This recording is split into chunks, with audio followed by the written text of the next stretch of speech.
ഒരുപാട് വെറൈറ്റി ബിരിയാണികളെ പറ്റി കേട്ടിട്ടുണ്ട്, കുറച്ചൊക്കെ കഴിച്ചിട്ടുണ്ടെന്നേ. പക്ഷെ ഈ ഒരു ബിരിയാണിനെ പറ്റി ഞാൻ ആദ്യമായിട്ടാണ് കേൾക്കുന്നത്.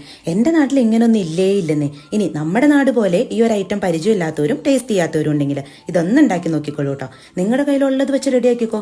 ചിക്കൻ ആണെങ്കിൽ ചിക്കൻ, ബീഫാണെങ്കിൽ ബീഫ്, അതല്ല ചെമ്മീനാണെങ്കിൽ അതും എടുക്കാം. അപ്പോൾ ആദ്യം ഒരു പാനിലേക്ക് കുറച്ച് നെയ്യ് ഒഴിച്ച് ചൂടാകുമ്പോൾ ഒരു 2.25 കപ്പ് റവ നന്നായിട്ട് വറുത്തെടുത്ത് മാറ്റാം. ഇനി കുറച്ച് മഞ്ഞൾപ്പൊടി, മുളക് പൊടി, ഉപ്പിട്ട് ചിക്കൻ നെയ്യിൽ തന്നെ വറുത്തെടുക്കുന്നുണ്ട്.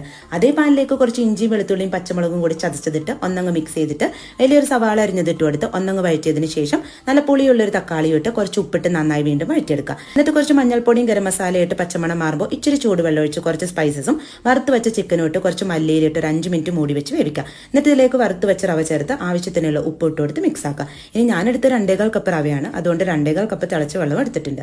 ആദ്യം ഇതിൽ പകുതി വെള്ളം ഒഴിച്ച് മിക്സ് ചെയ്തതിന് ശേഷം ബാക്കി വെള്ളം ഒഴിച്ച് മൂടി വെച്ച് ലോ ഫ്ലെയിമിൽ ഒരു 10 മിനിറ്റ് വേവിച്ചെടുക്കുക. അങ്ങനെ നമ്മുടെ ഒട്ടും കട്ട പിടിക്കാത്ത തലശ്ശേരിക്കാരുടെ തരി ബിരിയാണി റെഡി.